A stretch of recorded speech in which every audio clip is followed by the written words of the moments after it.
This is Neha. Welcome back to the channel. Hope you all are good. तो previous video के अंदर हम लोगों ने स्टैटिस्टिक्स का चैप्टर नंबर 1 स्टार्ट करा था, इंट्रोडक्शन, जिसमें हम लोगों ने देखा था what is economics, economic activities क्या क्या होती हैं, what are the types of economic activities. उसे ही कंटिन्यू करेंगे। आज हम लोग डिस्कस करेंगे कि स्टैटिस्टिक्स क्या है, statistics as a plural noun, statistics as a singular noun. So without wasting any time let's start. देखिए, सबसे पहले समझते हैं कि स्टैटिस्टिक्स क्या है, स्टैटिस्टिक्स किसे कहते हैं। तो अगर आप एक नॉर्मल पर्सन से पूछोगे कि भाई स्टैटिस्टिक्स क्या है, तो वो एक नॉर्मल पर्सन बोलेगा कि जब भी हम किसी डेटा को, जब भी हम किसी इंफॉर्मेशन को नंबर्स के थ्रू रिप्रेजेंट कर रहे हैं, तो वो स्टैटिस्टिक्स है। अभी आप ही का एग्जांपल ले लीजिए। आप लोगों ने क्लास 10th के अंदर मीन मीडियन मोड पढ़ा था मैथ्स के अंदर, जो स्टैट्स में आया। तो अगर अभी आप स्टैट्स को इमेजिन करते हो तो आपके दिमाग में आता होगा या स्टैट्स मतलब न्यूमेरिकल, स्टैट्स मतलब हम लोगों को तो मैथ्स पढ़नी है यहाँ पर। तो स्टैटिस्टिक्स की एक नॉर्मल डेफिनेशन अगर किसी लेमैन से पूछो, एक किसी आम आदमी से पूछो, तो जब भी हम किसी इंफॉर्मेशन को नंबर्स के थ्रू रिप्रेजेंट कर रहे हैं तो वो क्या है, स्टैटिस्टिक्स है। सही बात है। तो नॉर्मल डेफिनेशन क्या हो गई, एनी इंफॉर्मेशन, कोई भी इंफॉर्मेशन या फिर कोई भी डेटा, किसकी फॉर्म में, इन अ फॉर्म ऑफ नंबर्स। जब हम किसी भी इंफॉर्मेशन को नंबर्स के थ्रू रिप्रेजेंट कर रहे हैं, न्यूमेरिकल डेटा के थ्रू रिप्रेजेंट कर रहे हैं, तो वो क्या है, स्टैटिस्टिक्स है। बट क्योंकि आप लोग कॉमर्स के स्टूडेंट्स हो, आप लोगों को एडवांस्ड पता होना चाहिए, इकोनॉमिक्स के स्टूडेंट्स को आर्ट्स एंड कॉमर्स, तो स्टैटिस्टिक्स को हम लोग दो सेंसेस में पढ़ते हैं, statistics as a plural noun and second is statistics as a singular noun. तो सबसे पहले हम लोग statistics as a plural noun discuss करेंगे, फिर इसके फीचर्स डिस्कस करेंगे, देन हम लोग आएंगे statistics as a singular noun पर। तो देखिए, statistics as a plural noun क्या कहता है, statistics in its plural sense, कि प्लूरल सेंस में स्टैटिस्टिक्स की क्या डेफिनेशन है। Statistics in its plural sense refers to information in terms of numbers और न्यूमेरिकल डेटा। बहुत ही सिंपल सी डेफिनेशन है कि स्टैटिस्टिक्स क्या है प्लूरल सेंस में, कि जब भी आप किसी इंफॉर्मेशन को नंबर्स के थ्रू रिप्रेजेंट कर रहे हो, न्यूमेरिकल डेटा के तौर पर रिप्रेजेंट कर रहे हो, तो वो क्या है, स्टैटिस्टिक्स। जो हमारी नॉर्मल डेफिनेशन थी कि जब भी हम किसी इंफॉर्मेशन को नंबर्स के थ्रू रिप्रेजेंट करते हैं तो उसे हम क्या कहते हैं, स्टैटिस्टिक्स। बट इसी के साथ में एक बात और, जरूरी नहीं है हर चीज जो नंबर में बता रखी है वो स्टैटिस्टिक्स हो। फॉर एग्जाम्पल, अगर मैंने बोला Ram is getting ₹200 per month as pocket money, मैंने कहा कि भाई राम को ₹200 पर मंथ अपनी पॉकेट मनी के तौर पर मिल रहे हैं, तो ये डाटा स्टैटिस्टिक्स नहीं है। क्यों नहीं है, क्योंकि यहाँ पर मैंने सिर्फ राम की बात करी गई है, यहाँ पर मैंने सिर्फ एक पर्सन की बात करी है, और कभी भी सिंगल डाटा को, एक पर्सन के डाटा को, सिंगल डाटा को स्टैटिस्टिक्स नहीं बोला जाता, क्योंकि सिंगल डाटा का ना आप कोई कंक्लूजन निकाल सकते हो, ना आप उसको किसी से कंपेयर कर सकते हो। बट अगर यही मैं बोल दूं Ram is getting ₹200 per month as pocket money, whereas Sham is getting ₹500 per month as pocket money. अभी ये स्टैटिस्टिक्स है, क्योंकि यहाँ पर आप राम और श्याम की पॉकेट मनी को कंपेयर कर सकते हो। तो जरूरी नहीं है कि हर चीज जो नंबर्स में दे रखी है वो स्टैटिस्टिक्स है। कभी भी एक सिंगल डाटा स्टैटिस्टिक्स नहीं होता। स्टैटिस्टिक्स होने के लिए या तो एवरेज होना जरूरी है कि आप सबका एवरेज निकाल लो, या फिर जरूरी है कि आप एग्रीगेट्स की बात करो। एग्रीगेट्स मतलब सम टोटल की यहाँ पर बात करो। फॉर एग्जाम्पल, मैंने बोला मेरी क्लास के अंदर 50 स्टूडेंट्स हैं, मेरी क्लास में कितने स्टूडेंट्स है, 50 स्टूडेंट्स हैं, ये स्टैटिस्टिक्स नहीं है। बट वही मैंने अगर बोला कि मेरी क्लास के अंदर 25 स्टूडेंट्स कॉमर्स के हैं, मेरी क्लास के अंदर 15 स्टूडेंट्स मान लीजिए आर्ट्स के हैं, 10 स्टूडेंट्स साइंस के हैं, ऐसा डाटा मेरा स्टैटिस्टिक्स बनता है, क्योंकि यहाँ पर मैंने कंपैरिजन कर रखा है कि भाई 25 स्टूडेंट्स कॉमर्स के, 15 स्टूडेंट्स आर्ट्स के, 10 स्टूडेंट्स साइंस के, इस तरह के डाटा को हम लोग क्या कहते हैं, statistics. Statistics as a plural noun क्या है, कि जब भी हम किसी इंफॉर्मेशन को नंबर्स के थ्रू रिप्रेजेंट कर रहे हैं तो वो क्या है, स्टैटिस्टिक्स। तो अब हम लोग डिस्कस करेंगे फीचर्स ऑफ स्टैटिस्टिक्स। अभी हम लोगों ने देखा था स्टैटिस्टिक्स की क्या डेफिनेशन होती है इन द प्लूरल सेंस, कि जब भी हम किसी इंफॉर्मेशन को नंबर्स के थ्रू रिप्रेजेंट कर रहे हैं तो वो क्या है, स्टैटिस्टिक्स है इन द प्लूरल सेंस। तो इसके फीचर्स है, फर्स्ट फीचर है एग्रीगेट ऑफ फैक्ट्स। देखिए, एग्रीगेट का मतलब होता है टोटल। एग्रीगेट ऑफ फैक्ट्स का मतलब है कि कभी भी एक सिंगल डेटा को आप स्टैटिस्टिक्स नहीं बोल सकते। जैसे ही मैंने आपको एग्जांपल बताया था कि राम की पॉकेट मनी कितनी है, ₹200 पर मंथ है, ये स्टैटिस्टिक्स नहीं है। क्यों? क्योंकि सिंगल डाटा कभी भी स्टैटिस्टिक्स नहीं होता। वहीं अगर मैंने बोला मेरे क्लास 11th के स्टूडेंट्स की average pocket money ₹250 per month है, मेरे क्लास 11th के स्टूडेंट्स की average pocket money ₹250 per month है, ये क्या है? स्टैटिस्टिक्स है, क्योंकि यहाँ पर मैंने सारे स्टूडेंट्स की बात करी गई है, मैंने एवरेज निकाला, एवरेज में सारे स्टूडेंट्स मेरे आ गए। तो एग्रीगेट ऑफ फैक्ट्स का मतलब क्या है कि कभी भी एक सिंगल डाटा स्टैटिस्टिक्स नहीं होता, क्योंकि सिंगल डाटा को ना हम कंपेयर कर सकते हैं, ना उससे हम लोग कंक्लूजन्स निकाल सकते हैं। स्टैटिस्टिक्स के लिए टोटल होना जरूरी है, सबको स्टडी करना जरूरी है, एवरेज का होना जरूरी है। सेकंड फीचर है न्यूमेरिकली एक्सप्रेस्ड, कि भाई स्टैटिस्टिक्स में आप हर चीज को किस में एक्सप्रेस करते हो? नंबर्स में एक्सप्रेस करते हो। अगर मैंने बोला Ram is tall but Shyam is short, ये जो बात है ये स्टैटिस्टिक्स नहीं है। मैंने क्या बोला? राम टॉल है, श्याम शॉर्ट है, इससे हम स्टैटिस्टिक्स नहीं बोल सकते। बट अगर मैंने बोला height of Ram is 5 feet where is height of Shyam is 6 feet, ये स्टैटिस्टिक्स है, क्योंकि यहाँ पर मैंने राम की हाइट को और श्याम की हाइट को किस में एक्सप्रेस करा है? नंबर्स में एक्सप्रेस करा है। तो स्टैटिस्टिक्स को हमेशा कैसे एक्सप्रेस करा जाता है? न्यूमेरिकली एक्सप्रेस करा जाता है, नंबर्स में एक्सप्रेस करा जाता है। थर्ड फीचर है हमारा मल्टीप्लिसिटी ऑफ कॉजेस। देखिए, मल्टीप्लिसिटी ऑफ कॉजेस का मतलब है कि जो स्टैटिस्टिक्स होते हैं उनके पीछे बहुत सारे रीजंस होते हैं, बहुत सारे कारण होते हैं, बहुत सारे कॉजेस होते हैं। अगर कोई चीज़ हुई है, अगर कोई इवेंट हुआ है, कोई चीज़ हुई है, तो उसके पीछे एक कारण नहीं होगा, उसके पीछे क्या होंगे? मल्टीपल कॉजेस होंगे। क्या होंगे? मल्टीपल कॉजेस होंगे। फॉर एग्जाम्पल, अगर मैंने बोला प्राइसेस इंक्रीज हो गई, प्राइसेस क्या हो गई? इंक्रीज हो गई। कितने परसेंट से इंक्रीज हुई? 20% से। तो भाई इसके पीछे बहुत सारे रीजंस हो सकते हैं। एक रीजन हो सकता है कि लोगों ने डिमांड बढ़ा दी हो, डिमांड बढ़ गई हो सकता है आगे से सप्लाई ही कम हो, सप्लाई बहुत कम हो तो प्रोड्यूसर को अपनी प्राइसेस बढ़ानी पड़े। हो सकता है रॉ मटेरियल की शॉर्टेज हो, रॉ मटेरियल ही उसके पास में क्या हो? कम हो, तो रॉ मटेरियल की शॉर्टेज हो। अगर भाई रॉ मटेरियल की शॉर्टेज होगी तो अपने आप प्रोडक्शन क्या होगा? कम होगा। प्रोडक्शन कम होगा तो अपने आप प्राइसेस इंक्रीज होंगी।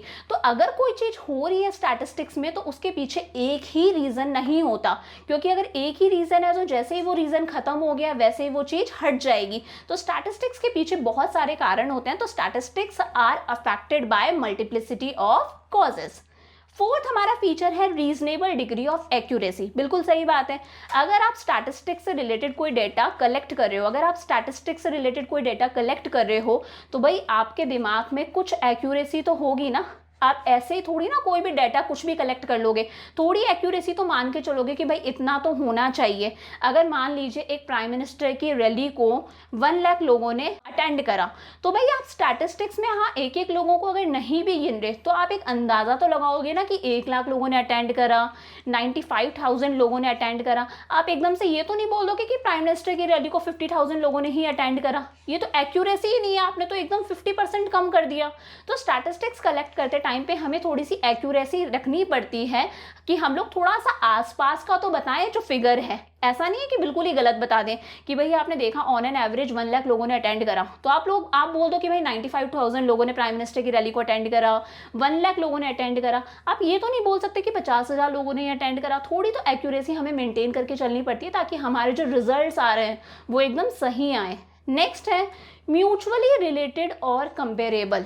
देखिए, म्यूचुअली रिलेटेड का मतलब क्या है? फॉर एग्जाम्पल, अगर मैंने बोला राम की हाइट है 5 फीट, एक मैंने ये इन्फॉर्मेशन दी, वहीं मैंने बोला शाम के मैथ्स में मार्क्स आए 10 में से 10, वहीं मैंने बोला रमन का जो वेट है वो है 50 kg। ये मैंने 3 बात बोली। राम की हाइट है 5 फीट, शाम के मार्क्स आए 10 में से 10 और रमन का वेट कितना है 50 kg। आप मुझे बताओ, आप इस डेटा को कंपेयर कर सकते हो क्या? आप इस डेटा को कंपेयर नहीं कर सकते। क्यों? क्योंकि राम की तो हाइट दे रखी है, श्याम के मार्क्स दे रखे हैं और रमन का वेट दे रखा है। तीनों चीजें एक दूसरे से एकदम अलग हैं। तो स्टैटिस्टिक्स कैसे होने चाहिए? Mutually related. स्टैटिस्टिकल डेटा आपस में एक दूसरे से रिलेटेड होना चाहिए ताकि हम उसे कंपेयर कर सकें। अगर यहाँ पर मैंने राम की हाइट दे रखी है तो श्याम और रमन की भी हाइट ही गिवन होनी चाहिए। तो data should be mutually related and comparable, तभी हम उसे कंपेयर कर सकते हैं। यहाँ पर हम राम, श्याम, रमन को कंपेयर नहीं कर सकते। नेक्स्ट है प्री डिटरमाइंड ऑब्जेक्टिव। भाई अगर कोई भी स्टैटिस्टिक्स, अगर कोई भी आप डेटा कलेक्ट कर रहे हो तो उसके पीछे आपका कोई मकसद होता है, कोई ऑब्जेक्टिव होता है। फॉर एग्जाम्पल, अगर आप कहीं फैक्ट्री में गए और फैक्ट्री में जाके आप एम्प्लॉयज से पूछ रहे हो कि भाई आपकी कितनी सैलरी है, आपकी कितनी सैलरी है, आपके घर में कितनी कार्स हैं, आपके पास में क्या है, कार है, स्कूटर है, एक्टिवा है, कितने बच्चे हैं, इंग्लिश मीडियम में पढ़ रहे हैं, हिंदी मीडियम में पढ़ रहे हैं, बहुत सारी चीज़ें पूछी जाती हैं। तो उसके पीछे मेन मोटिव क्या है कि वर्कर्स की इकोनॉमिक कंडीशन को जाना जा रहा है, वर्कर्स की इकोनॉमिक कंडीशन को जाना जा रहा है। तो अगर आप कोई भी डेटा कलेक्ट करते हो तो आपका उसको कलेक्ट करने के पीछे एक मकसद होता है, एक ऑब्जेक्टिव होता है। नेक्स्ट फीचर है सेवेंथ फीचर, एन्यूमरेटेड और एस्टिमेटेड। देखिए ये बहुत इंपॉर्टेंट, आपको ध्यान रखना है, एन्यूमरेटेड और एस्टिमेटेड। स्टैटिस्टिकल डेटा को आप एन्यूमरेशन से भी कलेक्ट कर सकते हो और एस्टिमेशन से भी कलेक्ट कर सकते हो। फॉर एग्जाम्पल, मान लीजिए प्रधानमंत्री की रैली को अटेंड करा 1 लाख लोगों ने। अब ये 1 लाख आप एग्जैक्टली काउंट नहीं करोगे क्योंकि 1 लाख एक बहुत बड़ा नंबर है, आप एक एक पर्सन को काउंट नहीं कर सकते। आपने देखा और अंदाज़ा लगाया। तो जब हम अंदाज़ा लगाते हैं तो उसे बोलते हैं एस्टिमेशन। क्या कहते हैं? एस्टिमेशन। जब हम अंदाज़ा लगा रहे हैं, जब हम क्या लगा रहे हैं, अंदाज़ा लगा रहे हैं, तो उसे बोलते हैं एस्टिमेशन, एस्टिमेटेड। वही मेरी क्लास में कितने बच्चे प्रेजेंट है? मेरी क्लास में 50 स्टूडेंट्स प्रेजेंट है। 50 स्टूडेंट्स को तो मैं काउंट कर सकती हूँ ना, अटेंडेंस ले सकती हूँ, उसे बोलते हैं एन्यूमरेशन। तो एन्यूमरेटेड और एस्टिमेटेड। स्टैटिस्टिकल डेटा को आप एन्यूमरेशन के थ्रू भी कलेक्ट कर सकते हो और एस्टिमेशन के थ्रू भी कलेक्ट कर सकते हो। अगर फील्ड ऑफ इन्वेस्टिगेशन लार्ज है, अगर फील्ड ऑफ इन्वेस्टिगेशन लार्ज है, बहुत सारे लोग हैं, तो पॉसिबल नहीं है आपके लिए गिनना। आप कौन सा मेथड अडॉप्ट करोगे? एस्टिमेशन। कौन सा? एस्टिमेशन, सेकंड वाला। बट अगर फील्ड ऑफ इन्वेस्टिगेशन स्मॉल है तो आप इजीली नंबर्स को काउंट कर सकते हो। फॉर एग्जांपल मेरी क्लास के स्टूडेंट्स, तब आप कौन सा मेथड अडॉप्ट करोगे? एन्यूमरेशन, फर्स्ट वाला मेथड, एन्यूमरेशन। नेक्स्ट फीचर है collected in a systematic manner, कि स्टैटिस्टिक्स को हमेशा एक सिस्टमैटिक तरीके से कलेक्ट करा जाता है। अगर आपको मैं बोलूं कि आपको प्रोजेक्ट बनाना है इंडिया के अंदर जो एक्सीडेंट्स हो रहे हैं उसके ऊपर, तो भाई आप उस डेटा को बहुत ही सिस्टमैटिकली कलेक्ट करोगे, सिस्टमैटिकली प्रेजेंट करोगे और इसके लिए आप पहले से क्या बना के रखोगे? प्लान बना के रखोगे। तो डेटा को हमेशा, स्टैटिस्टिकल डेटा को हमेशा एकदम सिस्टमैटिक तरीके से कलेक्ट करा जाता है, पहले प्रॉपर प्लान बनाया जाता है। तो ये हम लोगों ने डिस्कस कर लिया स्टैटिस्टिक्स प्लूरल सेंस में और स्टैटिस्टिक्स के features in the plural sense. अब हम लोग डिस्कस करते हैं statistics in the singular sense. अब हम लोग डिस्कस कर लेते हैं statistics as a singular noun. अभी हम लोगों ने देखा था statistics as a plural noun, जिसमें हम लोगों ने बहुत ही सिंपल सा देखा कि जब भी किसी इंफॉर्मेशन को नंबर्स के थ्रू रिप्रेजेंट करते हैं तो उसे हम लोग बोलते हैं statistics in its plural sense. But statistics as a singular noun क्या है, अब इसे थोड़ा सा समझते हैं। फॉर एग्जाम्पल, मैंने आपको एक प्रोजेक्ट दिया, मैंने प्रोजेक्ट दिया कि इंडिया के अंदर जितने भी रोड एक्सीडेंट्स हो रहे हैं उस पर आप एक प्रोजेक्ट बनाओ, फाइल बना के लाके मुझे चेक कराओ। अब आप वो प्रोजेक्ट कैसे बनाओगे? सबसे पहले आप क्या करोगे? डेटा को कलेक्ट करोगे। सबसे पहले आप क्या करोगे? डेटा को कलेक्ट करोगे। डाटा का कलेक्ट करने को बोलते हैं हम लोग कलेक्शन। डाटा के कलेक्ट करने को हम लोग क्या कहते हैं? कलेक्शन। अब आप डेटा कलेक्ट कहाँ से करोगे? आप न्यूज़पेपर से कलेक्ट करोगे, आप नेट से कलेक्ट करोगे, आप बुक से डाटा कलेक्ट करोगे। तो सबसे पहले आपने डाटा को कलेक्ट करा। अब डाटा को तो आपने रफ वे में कलेक्ट करा होगा ना, रफ कॉपीज में लिखा होगा, पेपर कटिंग्स वगैरह ली होगी। तो नेक्स्ट स्टेप आपका क्या होगा? ऑर्गेनाइजेशन। क्या होगा? ऑर्गेनाइजेशन। क्या होगा? ऑर्गेनाइजेशन। मतलब जो डेटा आपने कलेक्ट करा है आप उसे सिस्टमैटिकली अरेंज करोगे। क्या करोगे? सिस्टमैटिकली अरेंज करोगे, क्योंकि आपको अपना प्रोजेक्ट मुझे सबमिट कराना है। तो आप सिस्टमैटिकली देखोगे, हर चीज़ को प्रॉपरली अरेंज करोगे। कर लिया आपने, अरेंज किया आपने, ये लिखना है, ज़रूरी नहीं है सारी इन्फॉर्मेशन जो आपने कलेक्ट करी है वो सारी आप प्रोजेक्ट में लिखो। तो आपने अरेंज कर लिया कि भाई ये मुझे प्रोजेक्ट में लिखना है। थर्ड आप क्या करोगे, प्रेजेंटेशन, मतलब सही में आप उस डेटा को प्रेजेंट करोगे। प्रेजेंट आप कैसे करोगे, लिख कर करोगे टेक्स्ट की फॉर्म में, आप ग्राफ्स भी बना सकते हो ग्राफ्स की फॉर्म में, या फिर आप डायग्राम्स बना सकते हो, ठीक है, अलग अलग तरह के, या फिर आप टेबल्स बना सकते हो। किसी भी तरह से आप उस डेटा को क्या करोगे, प्रेजेंट करोगे। नेक्स्ट होगा एनालिसिस। अब आप लोग बड़े हो गए हो तो सिर्फ प्रेजेंटेशन से काम नहीं चलता, हर चीज का आपको लास्ट में परसेंटेज निकालनी पड़ती है, ठीक है, आपको लास्ट के अंदर एवरेज निकालना पड़ता है। तो आप उस पूरे डेटा के क्या करोगे, एनालिसिस करोगे, और लास्ट में मुझे वो इंफॉर्मेशन क्या करोगे, इंटरप्रेट करोगे। उसे बोलते हैं इंटरप्रिटेशन। क्या कहते हैं, इंटरप्रिटेशन। वो सारी इंफॉर्मेशन आप मुझे बताओगे कि मैम देखिए पहले ना परसेंटेज इतना था, अब इतना इंक्रीज हो गए हैं नंबर ऑफ एक्सीडेंट्स, और कार एक्सीडेंट्स धीरे धीरे इंक्रीज होते जा रहे हैं, एवरेज इंक्रीज हुआ है या डिक्रीज हुआ है, ये सारी चीज़ें आप इंटरप्रेट करोगे। इंटरप्रेट मतलब बताओगे। तो ये 5 स्टेजेस हुई आपकी। First stage collection, second stage organisation, third stage presentation, fourth stage analysis and fifth stage interpretation. और इन्हीं 5 स्टेजेस को बोला जाता है स्टेजेस किसकी, स्टैटिस्टिकल स्टडी की। किसकी, स्टैटिस्टिकल स्टडी। अगर आप कोई स्टैटिस्टिकल स्टडी कर रहे हो तो उसकी 5 स्टेजेस होती हैं। तो भाई statistics as a singular noun बहुत आसान होगी अब आपके लिए डेफिनेशन, कि in the singular sense statistics refers to method. Statistics का मतलब है मैथड्स, जो किससे रिलेटेड है, कलेक्शन मतलब फर्स्ट स्टेज से रिलेटेड, ऑर्गेनाइजेशन मतलब सेकंड स्टेज से रिलेटेड, ऑर्गेनाइजेशन को क्लासिफिकेशन भी बोला जाता है, third presentation, fourth analysis and interpretation of numerical data. कि स्टैटिस्टिक्स का मतलब क्या है एज अ सिंगुलर सेंस, कि आप पहले तो किसी डेटा को कलेक्ट करो, फिर ऑर्गेनाइज करो, फिर प्रेजेंट करो, फिर एनालिसिस करो, फिर इंटरप्रिटेशन करो। तो इन 5 स्टेजेस से रिलेटेड मैथड्स को हम लोग स्टडी करते हैं, उसे हम लोग बोलते हैं statistics as a singular noun. अब देखिए 5 स्टेजेस कौन सी है, अगर एग्जाम में आपसे पूछ लिया जाए कि व्हाट आर द 5 स्टेजेस, तो फर्स्ट स्टेज कौन सी है हमारी, collection of data. Second stage कौन सी है हमारी, organisation of data. Third stage कौन सी है हमारी, प्रेजेंटेशन ऑफ डेटा।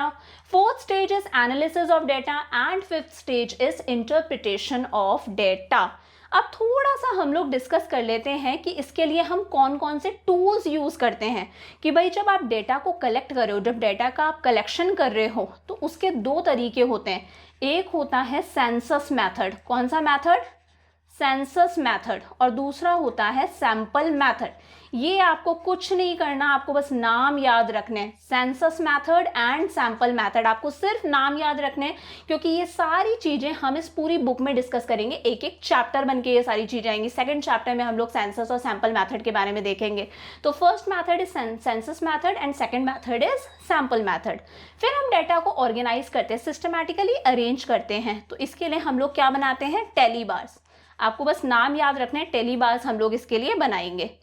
क्या बनाते हैं, टेली बार्स, टेली मार्क्स भी बोल सकते हो आप। थर्ड है प्रेजेंटेशन, कि भाई आप अपने डेटा को कैसे प्रेजेंट करोगे। तो कैसे प्रेजेंट करा जाता है, टेक्स्ट में, ग्राफ्स में और डायग्राम्स में और टेबल्स में। किस तरह से, टेक्स्ट में, ग्राफ में, डायग्राम्स में और टेबल्स में। फिर है एनालिसिस ऑफ डेटा, कि भाई उस डेटा का क्या निकालेंगे, परसेंटेज निकालेंगे, एवरेज निकालेंगे। फिर लास्ट है interpretation of data. Interpretation of data में हम लोग क्या करते हैं, चेंज इन परसेंटेज निकालते हैं। बताओगे आपकी कितना चेंज आया परसेंटेज में, ठीक है, चेंज इन एवरेज आप कैलकुलेट करोगे। ये सारी चीज़ें हम लोगों को कैलकुलेट करनी पड़ती हैं। तो बहुत ही आसान है। Statistics as a singular noun क्या है, कि सारे मैथड जो किससे रिलेटेड है, collection, organisation, presentation, analysis and interpretation of data. पहली बात। दूसरी बात, what are the 5 stages of statistical study, collection of data, organisation of data, presentation of data, analysis of data and interpretation. फिर इसके लिए कौन कौन से टूल्स यूज में आते हैं, कौन कौन से टूल्स यूज में आते हैं। तो भाई कलेक्शन के लिए कौन कौन से टूल्स काम में आए, census method and sample method. Organisation के लिए टेली बार्स, प्रेजेंटेशन के लिए text, graph, diagrams, tables, analysis of data के लिए percentages, averages, correlation, mean, median, mode, ये सारी चीज़ें। इंटरप्रिटेशन ऑफ डेटा के लिए इन सब में कितना चेंज आया, change in percentage, change in average, ये सिर्फ आपको अभी नाम याद रखने हैं, क्योंकि ये सारी जो टूल्स हैं यही हम इस पूरी बुक में स्टडी करने वाले हैं, यही हमारे सारे आगे के चैप्टर्स बनेंगे। Census method, sample method, mean, median, mode, correlation, ये सारे चैप्टर्स हम लोगों को डिस्कस करने हैं इस बुक में। तो इसी के साथ में हम लोगों ने आज देख लिया कि स्टैटिस्टिक्स क्या है as a plural noun as well as a singular noun. अब नेक्स्ट वीडियो के अंदर हम लोग डिस्कस करेंगे स्कोप ऑफ स्टैटिस्टिक्स, स्टैटिस्टिक्स का नेचर, स्टैटिस्टिक्स की लिमिटेशंस, और उसी के साथ में हमारा ये चैप्टर कंप्लीट होगा। सो वीडियो अगर अच्छा लगा और आप अभी तक देख रहे हो तो प्लीज़ वीडियो को लाइक करो, चैनल को सब्सक्राइब करो, बेल आइकन को प्रेस करो ताकि आपको इमीडिएटली नोटिफिकेशंस मिलते रहें, एंड मोस्ट इंपॉर्टेंटली अपने दोस्तों के साथ में ज़रूर शेयर करो। So see you in the next video, bye for now.